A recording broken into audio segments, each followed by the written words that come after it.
Leslie Thompson, who won the prize for fiction with A Kind of Vanishing, published by Myriad Editions.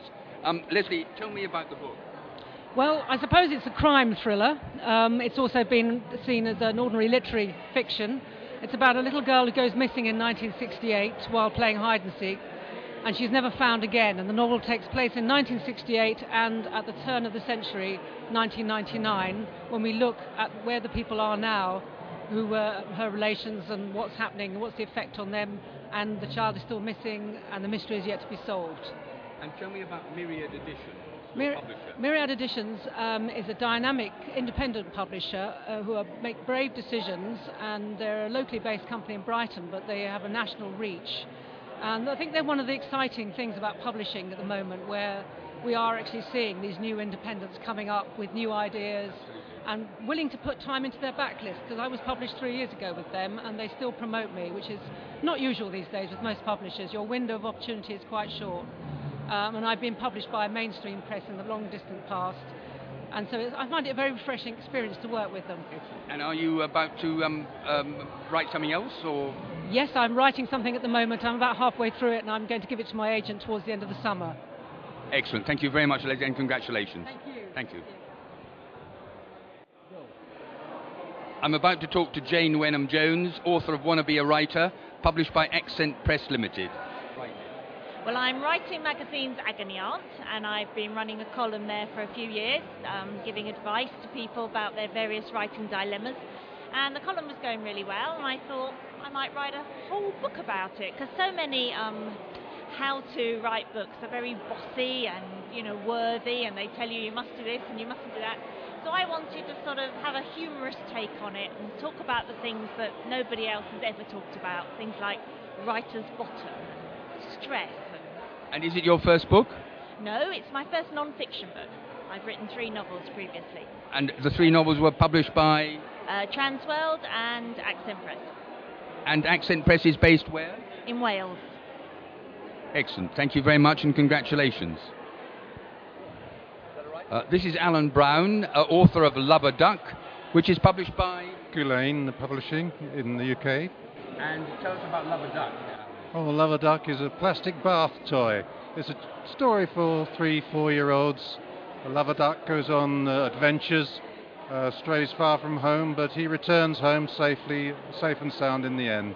And is it your first book? It's not my first book, no. No, I am a writer for children, really, totally. And I've produced a number of children's picture books. But it's very close to my heart. It's my most recent book. Excellent. And have you published any? Have you written any adult material? No, I've not. I like children. Writing for children. It's more fun. More fun to write. More fun to read, I hope. Excellent. Thank you very much indeed. You're welcome.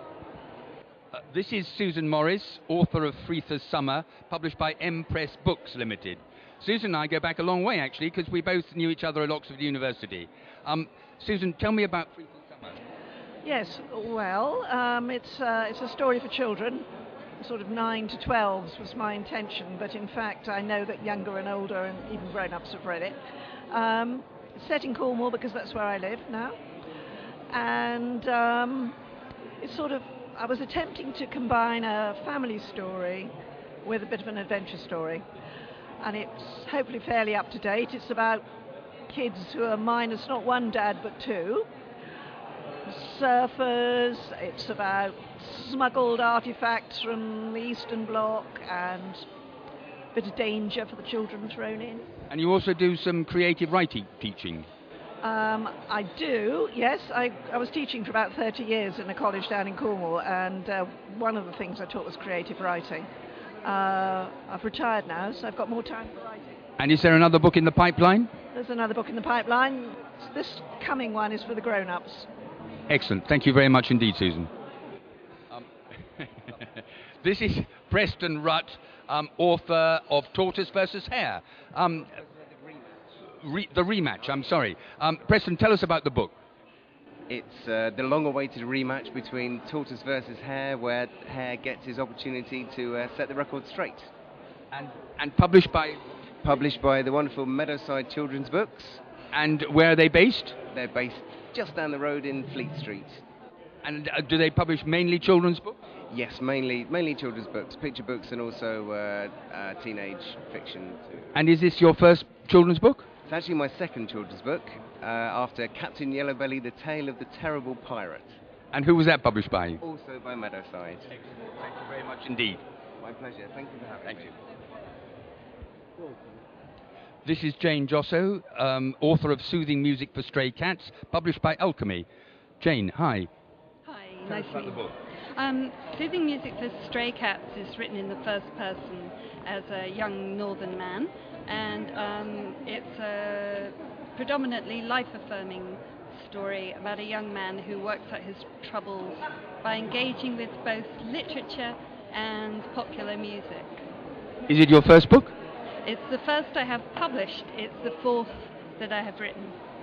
And are you actually involved in writing something else at the moment? Yes, my second book, Perfect Architect, is due out in May next year, and I've already started writing the third book. And also published by Alchemy Press? Yes, the second book will be published. And where is Alchemy based? Alchemy's based in Wales. And large, small, medium-sized publisher?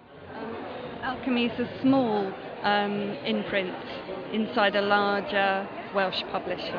Excellent. Thank you very much indeed.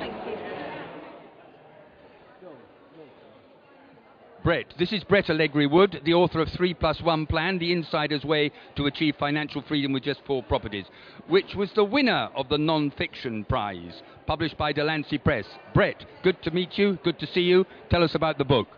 3+1 Plan, you know, it's the, if you like, the insider's way to achieving financial freedom. So looking after your pension with just 4 properties, and that's the real thing, is you don't need hundreds, just 4 properties, no mortgages by the time you retire, and that will look after you in your retirement. So yeah.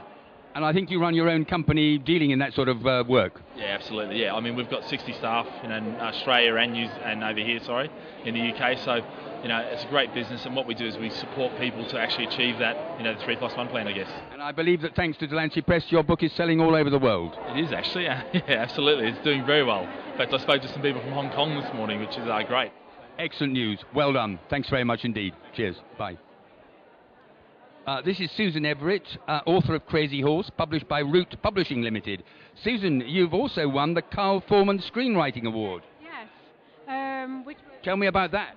That was brilliant. That was obviously for screenwriting, and I got sent to America, so I was in Long Beach and LA, and had an amazing time, and directed a film and wrote other scripts, and that was great. Fantastic. Well, tell me about Crazy Horse and how that came to be. Crazy Horse, I was working on this book for a long, long time, because it's my first novel, and it's a coming-of-age story, crazy adolescence, and it actually came out 10 years ago. It's its 10-year anniversary this year, so it's nice that it's been up for this and people are reading it again and getting in touch from like all over the place. So when was it first published?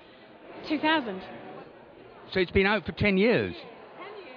And published by Root? Published by Root. It was their first ever book that came out, their first fiction novel, and it's kind of there and people read it and they, you know, seem to like it then, but you've always got this thing where you're a smaller publisher and you're up against the big guys. But it's nice that it's kind of had a second lease of life now, that people are reading. Fantastic. And are you writing something else at the moment? Yes, I'm trying to do a collection of short stories, but I'm also working on a big TV drama and a feature film. Fantastic. Well done. Thanks so much.